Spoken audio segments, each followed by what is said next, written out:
Primeira carta de Paulo aos Coríntios, o capítulo é o de número 2.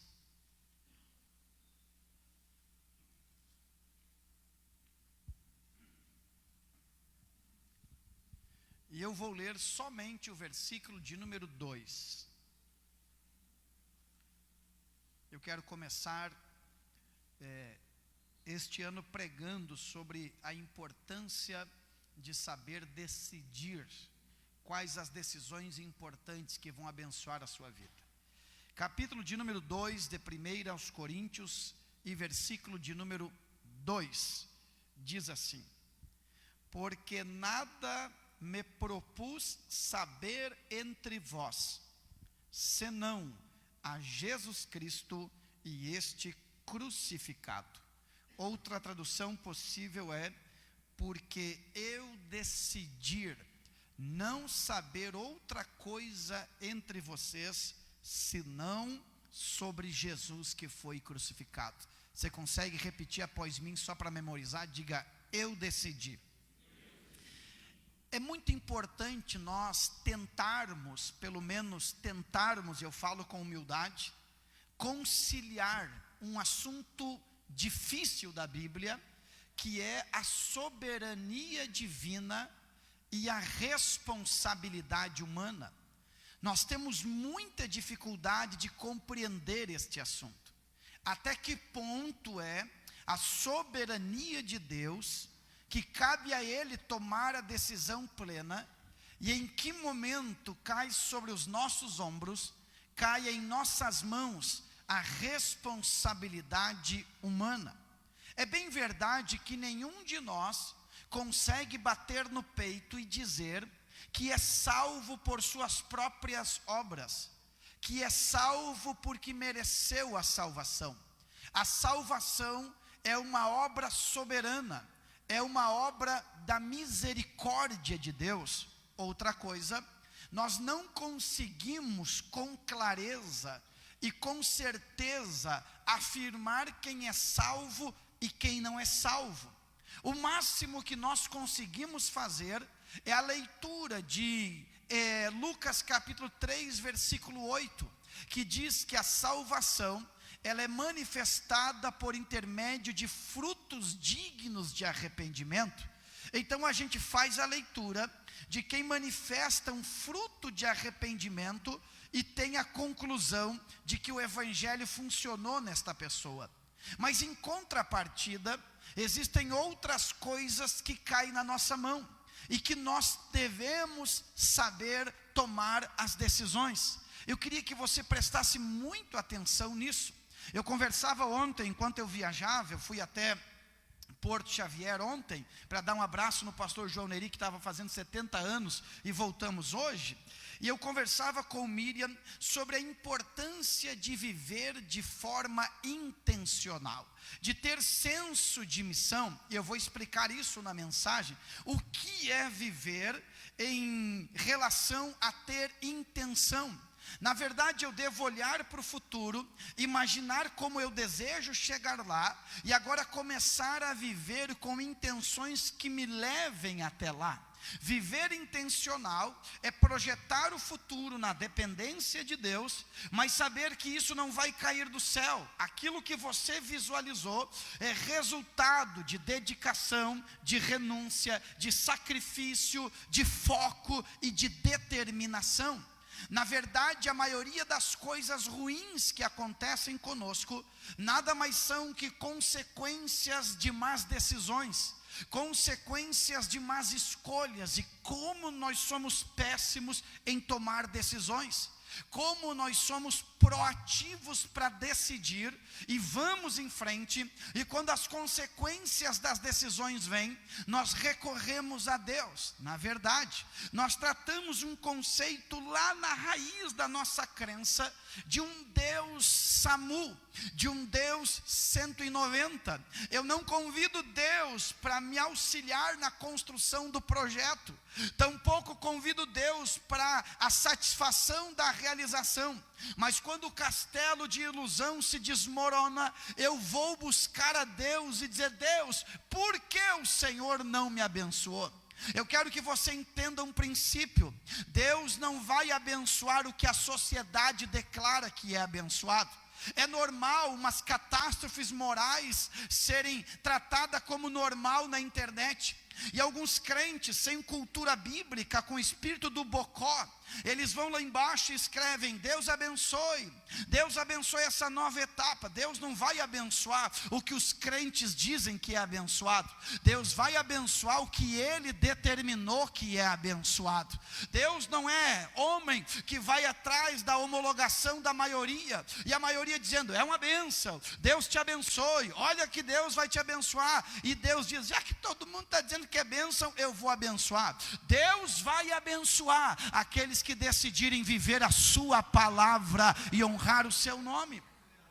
Agora, servir a Deus, mais do que receber uma graça especial de Deus, porque ninguém serve a Deus sem o Espírito Santo, e o Espírito Santo é uma dádiva de Deus, mas mais do que isto, ou além disto, é uma decisão. Daniel capítulo 1 diz que Daniel é um jovem, ele está na Babilônia. A Babilônia moralmente é desviada, a Babilônia moralmente é promíscua. O errado na Babilônia era certo, e o certo era errado.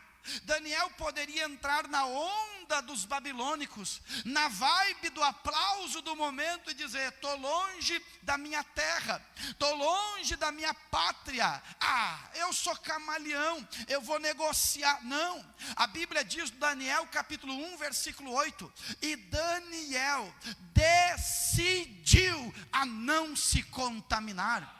Não se contaminar é uma decisão própria.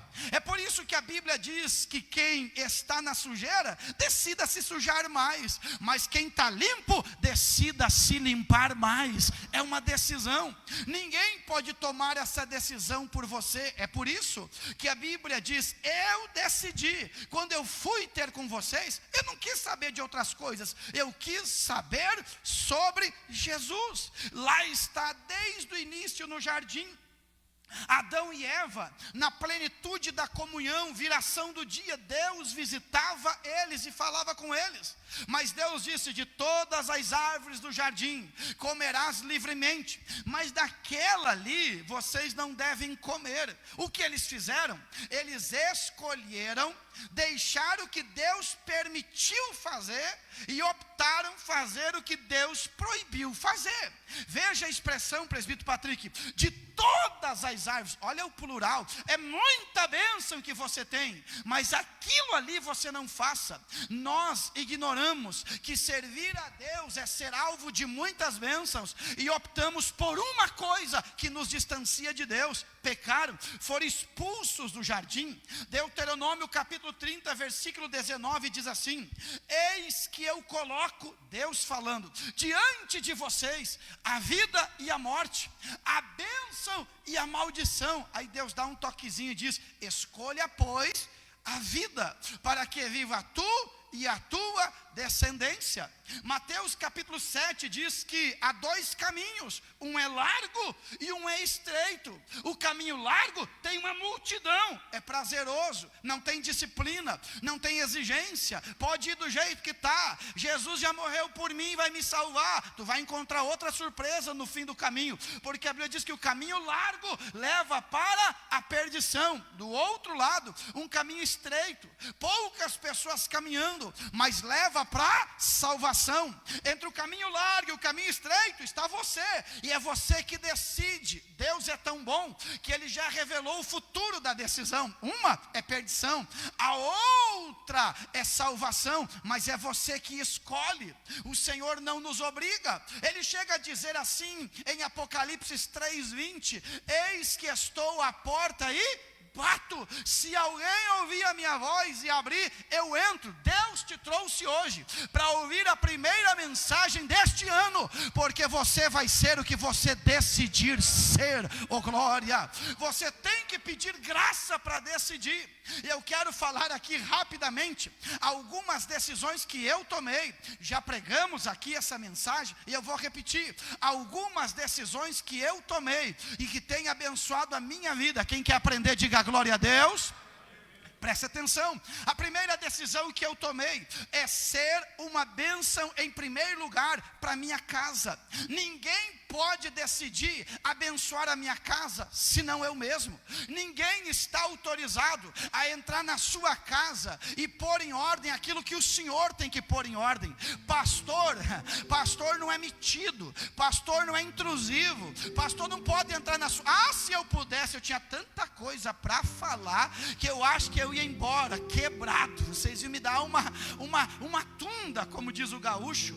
Mas eu decidi ser uma bênção em primeiro lugar para minha mulher e para os meus filhos. Olhe para mim aqui, permita dar um equilíbrio. Ser uma bênção para minha casa não é excluir a igreja, porque tem gente que não lê a Bíblia e que não lê o ambiente que vive e diz: eu tenho que ter um tempo de qualidade para minha família. Aí abandona a igreja. Abandonar a igreja para ficar 3, 4 com a cabeça baixa, olhando para o celular, não é tempo para a família. Outra coisa, eu tenho um filho de 20 anos que está ali e uma de 16. Longe de mim pedir que ele seja um exemplo para vocês, porque o nosso exemplo é Cristo. Mas qual é a história de qualquer crente fiel? Os meus filhos se criaram debaixo dos bancos da igreja. Os meus filhos dormiram no banco da igreja. Pastor, eles estão amargurados. Não estão amargurados, estão abençoados, porque Jesus, Ele dá a colheita para quem planta. Então eu decidi ser uma bênção para minha casa. E ser uma bênção para minha casa envolve servir a Deus. A gente não reúne lá em casa para conversar assim, e aí, quem é que vai no culto hoje? Qual é a escala? Não, hoje é o Gonçalo e a mãe. Não, hoje é eu e a Sueli. Não, hoje é eu e o Gonçalo. A gente vai em família servir a Deus, às vezes chorando, às vezes deu treta em casa, deu conflito. Pastor, não é doce todo dia. Inclusive esses dias eu encontrei alguém que disse: eu quero ir lá na tua igreja, porque lá na minha o pastor é um pouquinho assim, meio eu digo: rapaz, lá o negócio pega também. Então não vá por isso. Ser uma bênção para minha família implica dizer que um título universitário, meu filho, é importante, mas título universitário não leva para o céu. Carro novo não leva para o céu. O que leva para o céu é estar humilhado na cruz do Calvário, adorando e servindo o Senhor. Ser uma bênção na minha casa não é aplaudir todas as atitudes da minha esposa, não é minha esposa aplaudir todas as minhas atitudes. Ser uma bênção é dizer: você está em pecado, porque você está entristecendo o Espírito Santo. Esse não é o caminho que Deus te chamou, esse não é o caminho para você viver. Não, e que fizemos? Vamos dobrar o joelho, vamos pedir misericórdia e vamos pedir para Deus renovar a nossa casa. Quem está entendendo o que o pastor está dizendo? É uma decisão. Mas tem pai que deliberadamente está decidindo amaldiçoar a casa. Não traz os filhos para a igreja, não acompanha os filhos. É 2 pesos e 2 medidas. Para um pode tudo, para outro não pode nada. Falta equilíbrio, falta a decisão sábia de abençoar a sua casa. Eu sou muito enérgico nisso, e eu sei que ser pastor é estar diante de todos vocês, é cuspir para cima e dominar na testa, porque a pregação do pastor é posta à prova todos os dias pela esposa, pelos filhos e por ele mesmo. Só que não se trata de ser perfeito, se trata de decidir. Eu não quero perder os meus filhos para o inimigo, eu posso perder para Deus. Por quê? Porque o Senhor nos projetou para a sua glória, para passar uma eternidade com Ele. Olhe para mim, Deus te trouxe aqui porque você tem que tomar uma decisão, ó glória. Eu vou repetir o que eu já disse aqui, ainda que doa. É para começar 2025. Pais que têm filhos adolescentes que decidem ir para o mundo estão declarando que não amam os próprios filhos. Pais que têm filhos adolescentes que se ofendem por qualquer coisa e vai embora da igreja, estão declarando falência dos próprios filhos. Você tem que ficar, é aqui que Deus vai te moer, é aqui que Deus vai te preparar, é aqui que Deus vai te abraçar, vai te consolar, vai te ajudar, porque chega um momento que é difícil. Eu decidi ser uma bênção para minha casa. Pastor, o senhor faz culto caseiro todos os dias? Não, tenta fazer todo dia, ver se você consegue. Eu ainda não consigo, mas eu não trato a minha família como uma reunião, eu trato a minha família como uma cultura.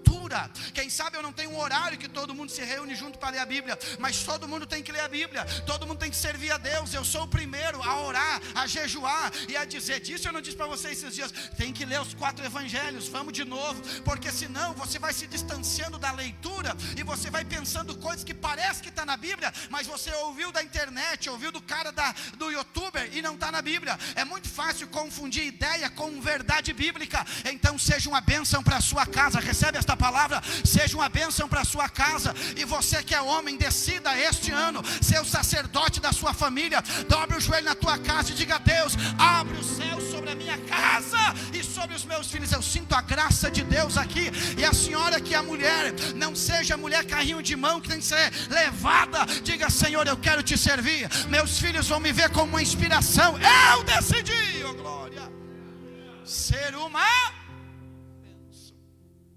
E você, filhão, e você, filhona, que não lava, você, filhão, vou usar nem a cuequinha ainda, já quer peitar pai e mãe. Tu não sabe de nada, filhão.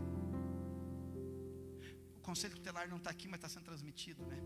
Então eu não posso falar tudo que poderia falar. Como diz um irmão lá no Uruguai uma vez, o pastor Ronaldo, um irmão queria traduzir varinha, né? Varinha, diz assim: hermano, agarre tu hijo com a varilla. A varilla é uma barra de ferro, né? Não, irmão, assim não, assim não. Então olhe para mim, seja uma bênção em primeiro lugar para a sua casa, para o seu marido, para a sua esposa, para os seus filhos, e traz eles para cá. Aí, pastor, o senhor está aficionado por ter mais 2 ou 3 aqui para ouvir a pregação. Eu já venci essa vaidade. É que a bênção está aqui. A bênção não está na praia, a bênção não está no shopping, a bênção não está na beira do rio, a bênção está na igreja. É servir a Deus, é se dedicar para o reino de Deus, oh glória. Pegou a visão, varão? Aleluia. Mas isso é uma decisão que você toma. Quantas vezes eu ensinei aqui que criança não namora? Quantas vezes eu ensinei? Eu tenho certeza que tem pais: quem é ele para se meter na minha família? Tu está certo. Quem sou eu para me preocupar com você? Eu sou o pastor. Porque quando der o BO é para mim que tu vai ligar meia-noite.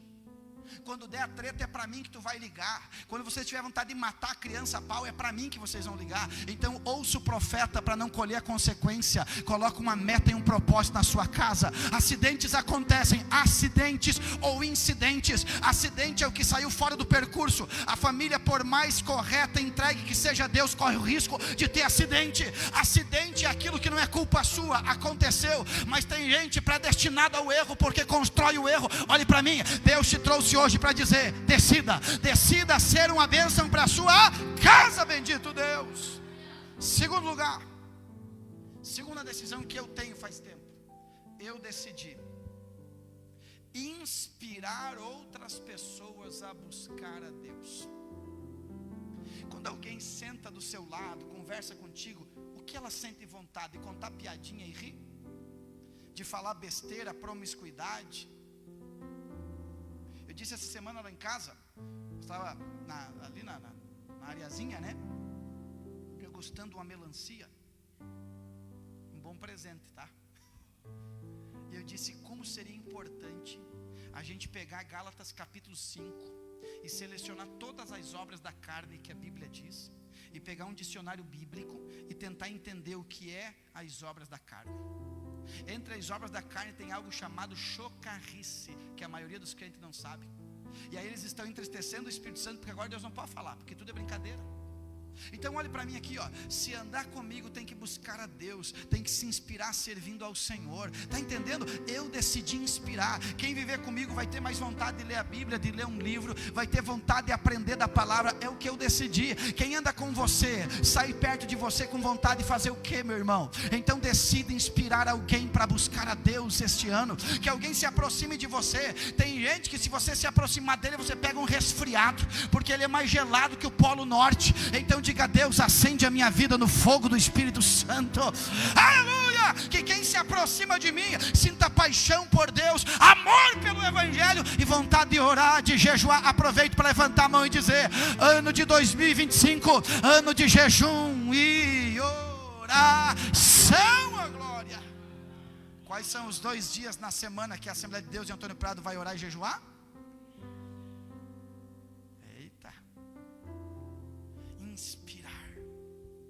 É bem verdade que esse pastor, hoje, ele gasta um pouquinho mais de tempo para falar de oferta, porque durante muito tempo eu me privei de falar isso, por ser uma cidade italiana, Pedro. E eles sabem, pastor vem para tirar dinheiro da gente. Então, durante muitos anos, eu estou há 8 anos, indo para 9 anos pastoreando. Quem sabe durante 7 anos eu me privei de falar abertamente. Hoje eu falo abertamente. Por quê? Porque eu entendo que Deus quer abençoar. Mas essa não é a mensagem principal desse pastor. Eu sempre estou falando de oração, de jejum, busca o Senhor, não deixa a chama do Espírito Santo apagar. Inclusive esse é um dos pontos da mensagem. Por quê? Porque se a chama do Espírito Santo apagar, nós vamos virar fã-clube de Jesus, nós não vamos ser discípulo. Então recebe esta palavra, te inspira. Ai pastor, mas eu gosto da fulana, a fulana que te leva para a balada, a fulana que apoia teus pecados. Tua carne agradece, te aproxima de alguém que ora, te aproxima de um crente chato. Tem crente chato, aquele que diz, Deus não se agrada disso, Deus não se agrada daquilo outro. Nós temos que buscar a presença de Deus, orar, jejuar. Aleluia, bendito Deus. Te aproxima de um jovem crente. Diga comigo, se puder, eu decidi. É uma decisão tua. Inspirar alguém. Inspirar alguém. Inspirar alguém. Quem convive com você tem vontade do quê? Não, pastor, o negócio lá em casa não está legal. Então comece você. Eu decidi sempre inspirar outros buscarem a Deus. Agora, do dia 13 de janeiro até dia 7 de fevereiro, vai ter oração todos os dias aqui no templo, das 8 às 9 da manhã. Se você pode, vem orar, vem clamar, vem buscar a presença de Deus. Todos os dias, de segunda a sexta, vai ter oração. Terça e quinta vai ter um grupo de jejum. Por quê? Porque nós queremos buscar a Deus. Esta casta de demônios só sai com jejum e com oração. Não é no tamanho do braço, não é na habilidade, é no jejum e na oração. Eu ministro sobre nós hoje forças para orar e para jejuar. Se alguém quer, levante a mão e dá um glória para Deus. Terceira decisão que eu tomei, posso falar para vocês, sim ou não? Eu decidi, isso é eu, pastor da igreja, eu decidi investir no reino de Deus sem ter medo das crises. Isso é uma decisão minha.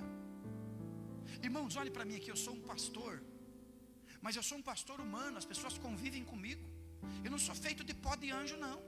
Eu também pago boleto, eu pago universidade de filho. E o meu salário da minha família não é tão diferente do teu e da tua esposa que trabalham juntos. Pouquinha diferença, quem sabe. Mas eu decidi investir no reino de Deus sem ter medo da crise. Eu ia trocar de carro. Demorei 8 anos uma vez para trocar de carro. Agora tem uma unção de trocar de carro. É uma coisa que acontece com os varões às vezes. Aí eu fiz as contas. Digo, acho que é melhor não sei como é que esse governo está um pouquinho estranho. Vai o que acontece aqui uns dias. Eu posso me preocupar em trocar de carro, mas eu não tenho que me preocupar em plantar uma semente no reino de Deus. Eu posso me preocupar em entrar num financiamento, porque a longo prazo eu tenho que tomar cuidado. Mas eu não posso ter medo de plantar uma semente no reino de Deus, porque Deus não fica devendo nada para ninguém. Eu decidi. E a generosidade não é bitolada, não é só quando o pastor levanta uma oferta. A generosidade é algo do nada, de chegar no seu irmão que convive contigo e dizer, Deus me inspirou, eu vou plantar uma semente na sua vida, está aqui uma oferta, está aqui um presente. Aleluia ou não aleluia? A maioria de nós quer o controle na mão. Alguém não dá dízimo, não é porque não crê no dízimo, a raiz é mais profunda, é porque não quer perder o controle das coisas. Eu tenho uma notícia para te dar, você não perdeu o controle, você nunca teve o controle. Ninguém sabe se estará o dia de amanhã. Uma certeza é que quem junta tesouros no céu, a ferrugem não corrói e a traça não rouba. Oh glória! Eu decidi.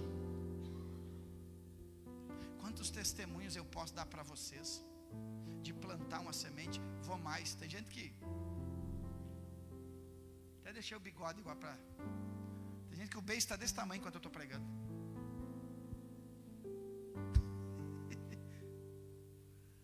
Um irmão falou, pastor, vou começar a trabalhar em bico, vou fazer uns biquinhos. Tem gente fazendo biquinho hoje aqui. Olhe para mim aqui, ó. Dízimo não é ideia de pastor. Tem pastor sem vergonha? Tem pastor ladrão? Tem mau administrador? Tem, mas aqui não tem. aqui cuida de cada coisa que vocês depositam na oferta. Por isso que eu estou há tanto tempo com vocês. Aqui não esbanja. Se eu fizer qualquer coisa, tem a ver com a minha vida, não tem a ver com o dinheiro da igreja. E eu tenho direito de muita coisa. E honrar a Deus é abrir mão dos próprios direitos. Então olhe para mim, ó. Dízimo não é valor simbólico. Valor simbólico é oferta. Então se eu tenho um salário, eu dou o dízimo do meu salário. Mas se eu fui lá e vendi 10, 20 livros dos que eu escrevi, o dízimo também entra. Oferta é oferta, dízimo é dízimo. Então olhe para mim aqui, ó. Eu decidi investir no reino de Deus. Então quando você olhar para alguém aqui ser abençoado por Deus, não fique olhando para a colheita. Vai lá ver a terra que ele arou, que ele arrancou as pedras e que ele plantou. Ainda que nós que somos crentes sabemos pela Bíblia que a gente não entrega dízimo para colher, a gente entrega porque já colheu, porque primeiro nós recebemos para depois dar. Eu decidi. Quem quer viver essa experiência gloriosa? Deu para entender o que o pastor está dizendo? Ah, pastor, não. Fidelidade não é simbólica, é integral. Eu não sou meio crente, eu sou todo crente. Eu posso ter dificuldade, mas eu sou crente. Eu não dou algo que simbolize, eu dou algo que eu recebo. Eu honro a Deus. E Deus está convidando você para fazer o mesmo. Ah, como disse o testemunho do presbítero Luiz Carlos, que alguém chegou para ele assim: meu Deus, com esse valor de dízimo que tu dá, tu poderia financiar um carro. Aí que está o mistério. A gente não dá para receber, a gente dá porque reconhece que Deus já nos deu.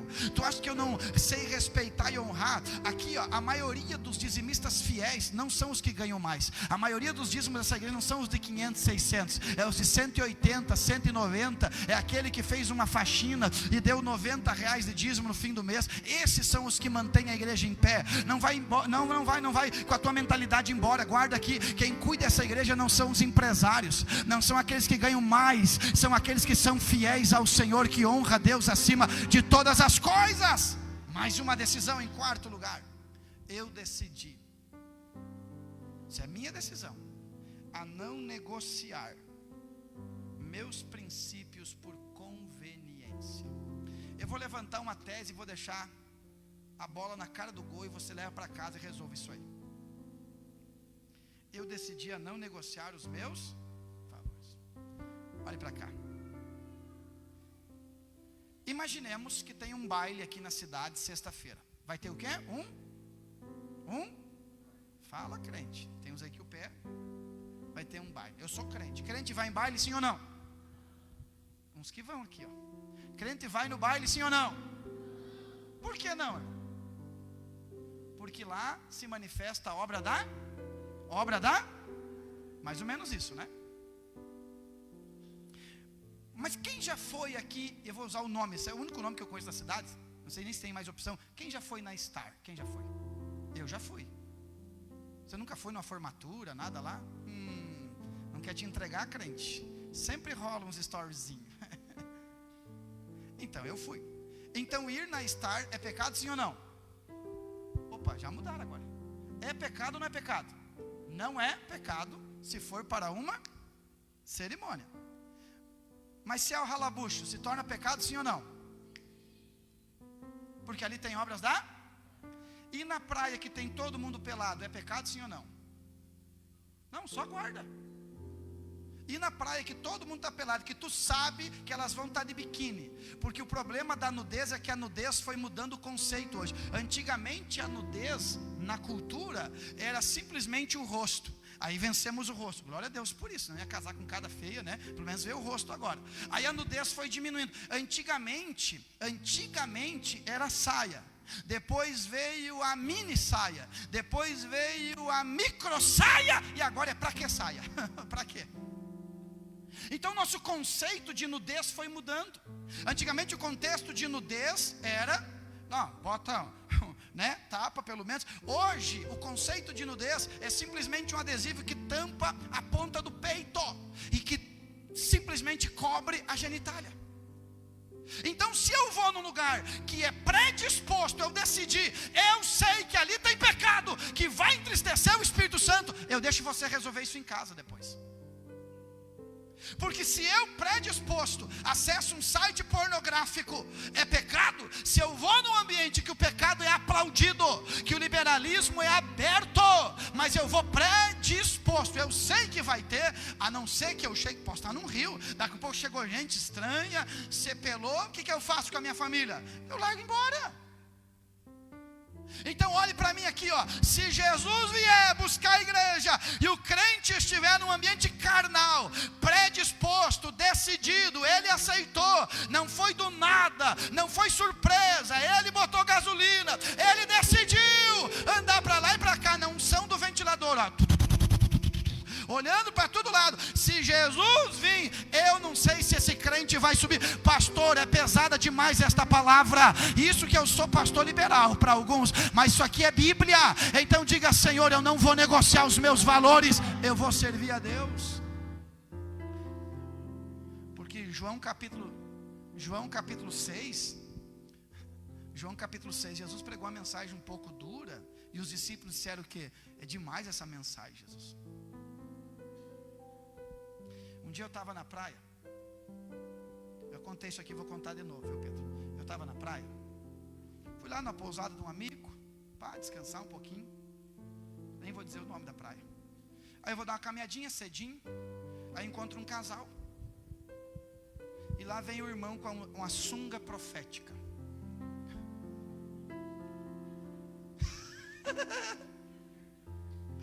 Sunguinha profética, o chouriço do lado ali, o salsichão. Me conheceu, Gilberto. Pai do Senhor, pai, seu problema. Pai do Senhor, eu digo: bom dia. Pai do Senhor. Eu digo: irmão, não, eu sou pastor também. Eu digo: é. Ah, o irmão é pastor. É aquele tipo de pastor que vai para a piscina, todo mundo pelado, toma banho lá. Eu não sou assim, não. Eu não sou o mais crente de todos, mas eu decidi não negociar os meus princípios. Eu quero servir a Deus. Eu quero que os pais e as mães dizem: o pastor dessa igreja é um homem sério, ele sabe honrar a família dele, e ele sabe viver a palavra de Deus. Eu decidi, não importa. Aí fora estão dizendo que viver junto de qualquer maneira está certo. A Bíblia ainda diz que você tem que honrar o matrimônio, e o seu leito não pode ter mancha, não pode ter mácula. Então, se você está preferindo depois das 12 para caminhos estranhos, os olhos de Deus são como tocha de fogo olhando para você. Pastor, eu escolhi o culto errado para ir hoje. Não foi você que escolheu, foi Deus que escolheu a reunião. Se é para nós vencermos, vamos vencer com vitória plena, porque a graça de Deus vai nos sustentar. Quem dá glória a Deus por isso? Glória. Ai, Jesus, acho que eu vou orar agora, pedir misericórdia, vou para casa porque pesou o clima. Já pensou, irmão, nós chegarmos no fim da nossa caminhada, e ao invés de receber aquela frase, Ezequiel, que diz: bem-vindos, benditos do meu Pai, olha que frase, nós recebemos aquela que diz assim, ó: aparta-se de mim, maldito. Meu Deus, aqui não, aqui a gente erra, pede perdão, vai para o altar, chama o pastor ora, a gente confessa o pecado. Lá não vai ter mais. Peraí, Jesus, eu vou falar com o pastor. Que pastor? Agora o pastor aqui sou eu, aquele lá é servo aqui. Então é uma decisão. Ninguém pode impor sobre você, ninguém pode decidir sobre você. É você que decide ser santo ao Senhor, é você que decide buscar ao Senhor, é você que decide se entregar ao Senhor. Pense nestas coisas. A Bíblia diz: adúlteros e adúlteras, não sabeis que amizade com o mundo é inimizade para com Deus. É uma decisão tua, não tem a ver com o pastor. Quem sabe o que o pastor está pregando é retrógrado para o teu entendimento, mas eu te pergunto: você lê a Bíblia todo dia, você ora o Espírito Santo dizendo: Deus, eu quero te servir, mas eu quero te servir com totalidade. Então vê tu se em mim tem caminho torto e guia-me pelas veredas da justiça. Eu quero agradar a Deus. Quem diz amém por isso? A minha quinta decisão é minha decisão. Jesus, me decisiono. Em quinto lugar, eu decidi que se depender de mim, essa igreja vai crescer. Quantos querem que essa igreja cresça? Decisão minha. Como é que o Senhor toma essa decisão? Primeiro, eu não vou ser um problema, eu vou ser uma solução para a igreja. Segundo, eu não vou ser crente que se ofende por qualquer coisa. Se eu tiver que falar, eu vou perguntar e vou esclarecer. Eu tirei do meu celular aquela situação que mostra se tu vê a mensagem ou tu não vê a mensagem. Como é que chama? É isso aí, né? Porque eu quero me dar o luxo de responder quem eu quiser responder. Eu quero que você saiba que eu recebi a mensagem, e se eu não respondi, eu vou responder depois, dizer assim: olha, não deu, estava viajando, ouvi, não consegui responder, ou simplesmente eu não quis responder. quero ser um problema. Se alguma coisa tiver de errado entre eu e a irmã Sara, eu vou dizer: Sara, o negócio é o seguinte, não está legal, vamos resolver? Vamos. Por quê? Porque nós queremos servir a Jesus, nós queremos ir para o céu, nós queremos ver essa igreja funcionando, nós queremos ver o diabo envergonhado e Jesus glorificado. Vamos resolver? Vamos resolver.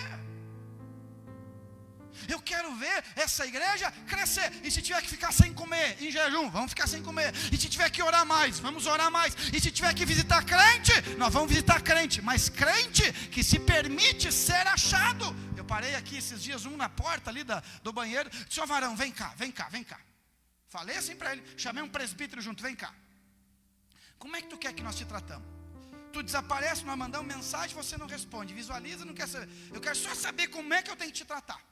Você quer ser buscado ou não? Ah, pastor, eu prefiro ficar na minha. Então Deus te abençoe, estamos juntos. Se precisar, você me procura. É fácil ou não é fácil fazer igreja? É fácil ou não é fácil conviver? É fácil.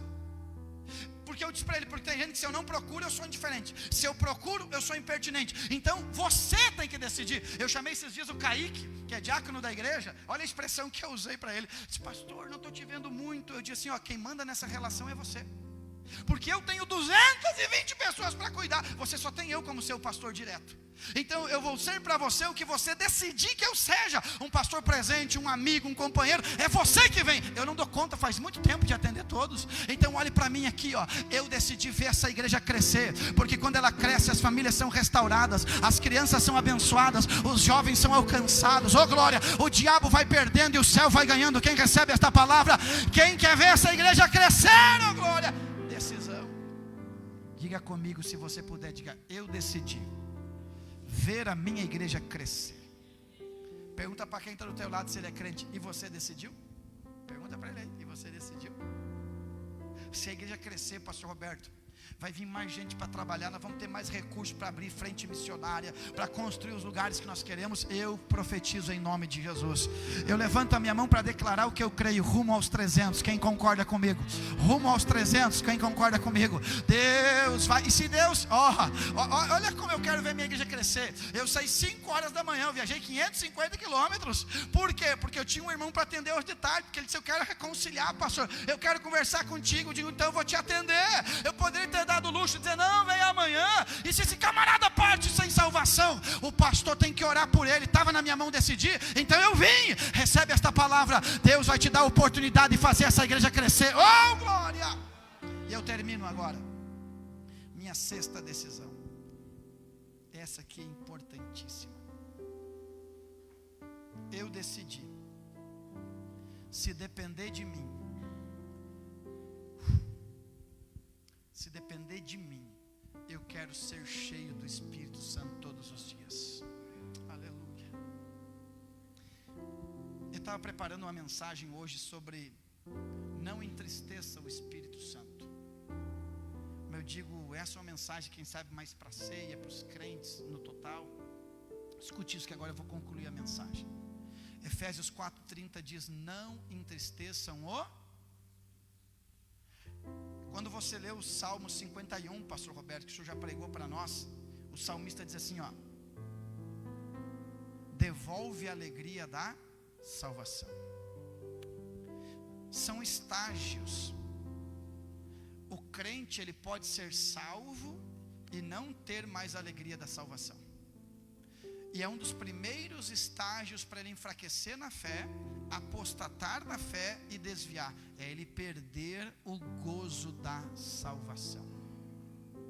Se depender de mim, eu quero continuar chorando nos cultos. Eu quero continuar falando em línguas espirituais nos cultos. Se depender de mim e for necessário, eu vou me prostrar, não só com o coração, mas fisicamente, colocar a minha boca no pó e dizer: Deus, não retire de mim o teu Espírito. O que é uma igreja brigado com o Espírito Santo? Como que uma igreja vai ser fiel a Deus sem a ajuda do Espírito Santo? Só que eu preciso concluir com esta verdade. O presbítero Patrick pregou para nós há pouco tempo. Escute isso aqui. Paulo disse a Timóteo assim, ó: eu te rogo.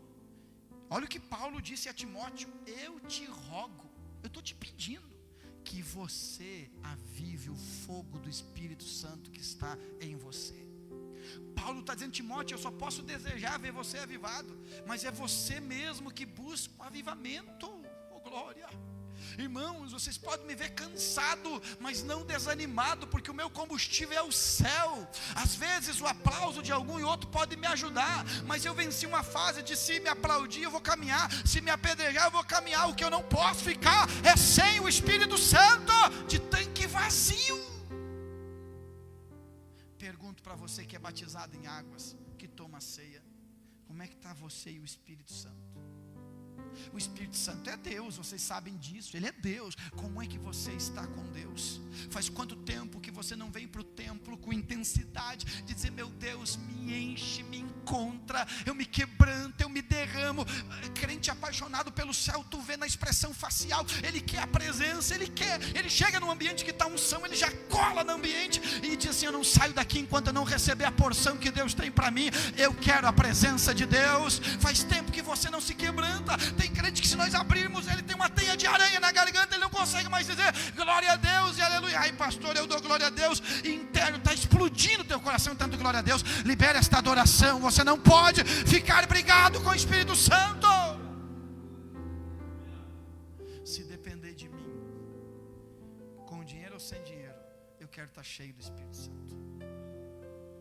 Se depender de mim, nos dias bons lá em casa eu quero estar cheio do Espírito Santo, mas nos dias difíceis eu quero continuar cheio do Espírito Santo.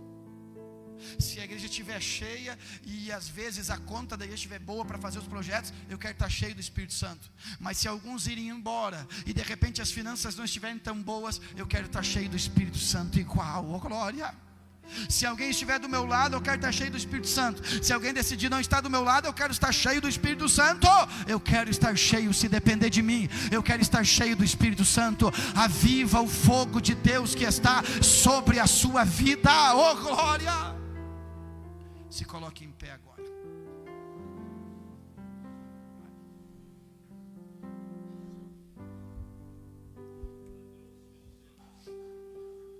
Escute o que eu vou dizer para vocês.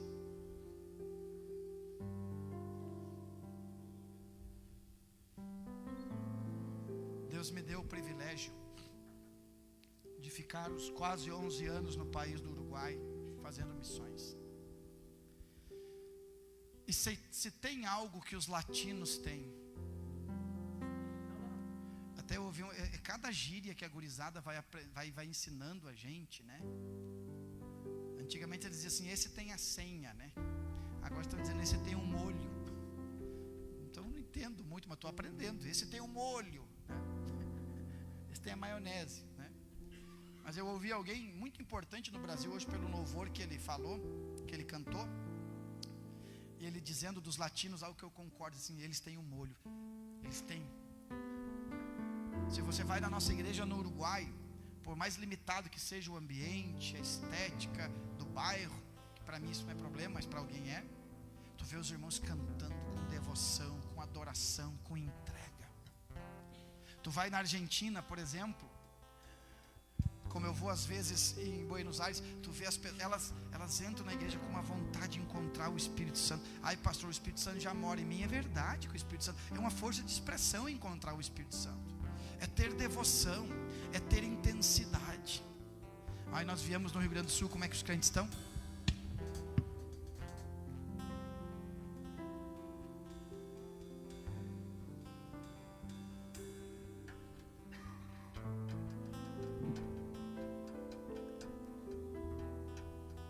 Às vezes, é por isso que o pastor exige de vocês entender o que o Espírito Santo está fazendo. Às vezes eu vejo reuniões que o Espírito Santo está trabalhando, irmão Inécio. O Espírito Santo está tocando. Aí vem alguém canta o hino, parece que ele pegou a pomba do Espírito Santo e fez assim, ó, pum, jogou no chão. Sai daqui, Espírito Santo. É discernir o que o Senhor está fazendo. É entender o que o Senhor está fazendo. Eu fiz um seminário no início do ano 2000 com a família Walker, em Montemor. O saudoso pastor John Walker, se ele chegava no ambiente do seminário e estava aquele clima estranho, ele dizia assim: oh, Deus não está neste lugar. Ele saía embora, porque ele dizia assim, ó, veterano, americano, homem de Deus, ele dizia assim, ó, ou nós trazemos Deus, ou esse lugar não é bom nem para nós. Irmãos, há uma unção de Deus aqui. Irmã Amélia, há uma presença. Imagina se todos nós viermos para adorar com vontade, mas com vontade de adorar, derramar. Quanto tempo faz que você não chora assim, na presença de Deus? De vir assim dizendo: Senhor, me toca, Espírito Santo. Haverão curas no nosso meio. Não precisa trazer um pastor que ore por cura, ainda que se Deus enviar, nós recebemos e abraçamos. Mas enquanto nós estivermos adorando, o Espírito Santo vai tocando, vai removendo, vai tirando nódulo, vai tirando caroço, vai curando, vai abençoando, vai ajustando, vai renovando. Ei, Joremarahas e Amarahas. Este nível não é para todo mundo, é só para quem diz: eu decidi, eu quero ser cheio do Espírito Santo. E se tiver que jogar um monte de coisa fora da minha vida, Senhor, me ajuda, porque eu sozinho não consigo. Eu vou jogar, mas eu quero ser cheio da tua presença. E se tiver que voltar para casa e fazer uma ligação e dizer: fulano, na minha casa tu não entra mais, porque eu quero servir a Deus com fidelidade, faça. Se você tiver que ligar para alguém: fulana, não quero mais contato contigo, porque você me afasta de Deus, faça. Estou falando do seu marido, da sua esposa, é claro. Você está disposto a abrir mão para ser tocado pela unção do Espírito Santo neste ano? Do seu orgulho, do seu egoísmo. Olhe para mim aqui, eu vou terminar exatamente com isso. Sabe qual é o maior inimigo da unção para alguns? É a própria razão. Ah, mas eu tenho razão. Ah, mas eu tenho razão. Pastor, para ti é fácil, todo mundo baixa a cabeça para ti. Para mim, só se for para me cumprimentar, porque eu sou pequenininho, você tem que baixar a cabeça assim. Mas eu sei pedir perdão para a ovelha. Eu sei dizer assim: ó, pensei que era, mas não era. Porque eu não quero ter razão, eu quero ter unção do Espírito Santo. Eu quero ter unção do Espírito Santo. Se você quer tomar uma decisão, eu não sei em que área você tem que decidir 2025, não sei. Mas se você quer tomar uma decisão e tem a ver com Deus essa decisão, eu quero orar contigo agora. Esse altar é o ambiente do pacto, é o ambiente da decisão, é o ambiente. Eu tenho essa impressão, Daniel, parece que o Senhor está aqui e a gente chega com a mão assim e diz: eu assumo a responsabilidade, eu assumo o compromisso. Então agora, não espere alguém fazer o que você tem que fazer, não espere alguém decidir o que você tem que decidir. Se você quer orar comigo agora, sem esperar por mais ninguém, saia do seu lugar e venha no altar fazer um pacto e dizer: Deus, eu tomo essa decisão, eu firmo os meus pés nesta visão, eu não negocio esses valores. E Senhor, se tiver coisas em mim que tem que ser colocado no devido lugar, ordena a minha vida, faz do jeito que tu queres. Senhor, eu não quero ser pela metade do Senhor, eu quero ser pleno do Senhor.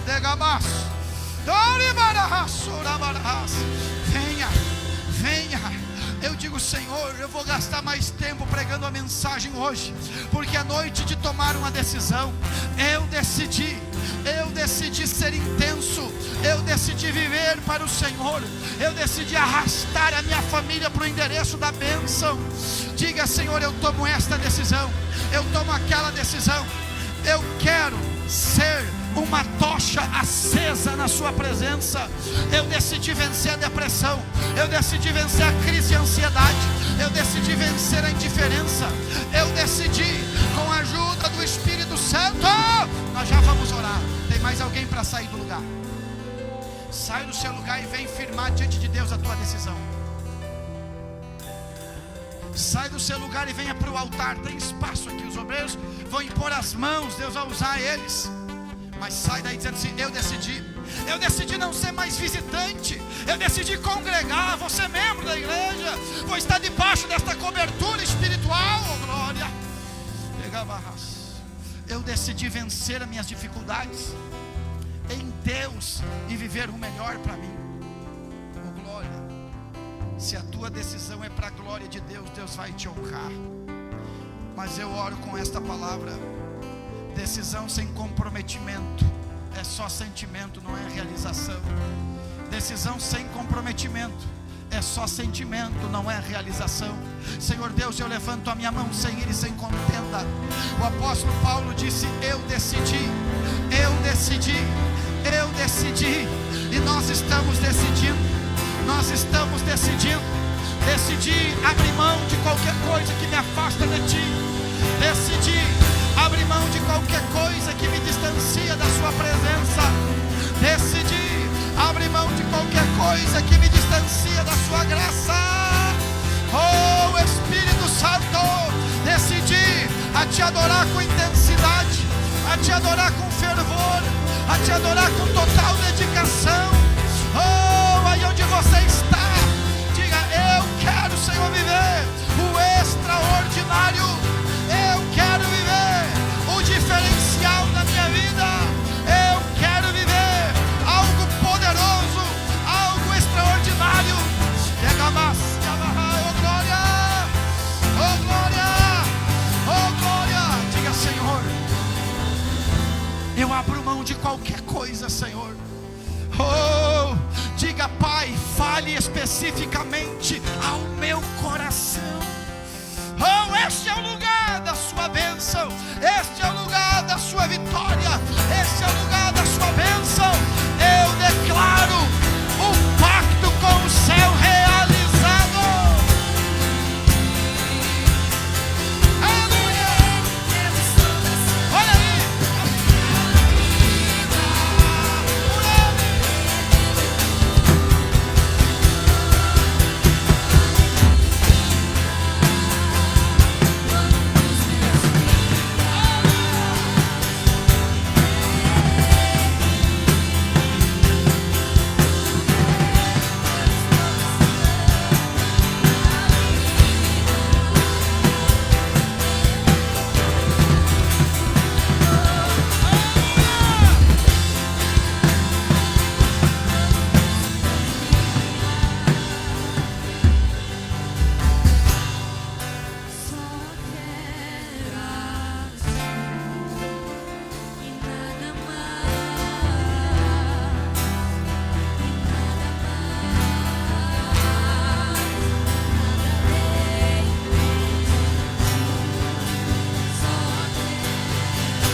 Declare essa frase, se você puder. Por Ele que eu estou gastando a minha vida,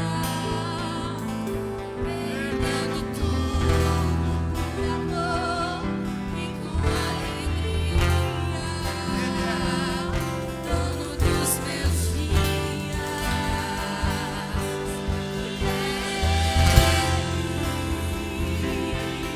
Por Ele que eu estou gastando a minha vida, perdendo tudo por amor e com alegria. Aleluia.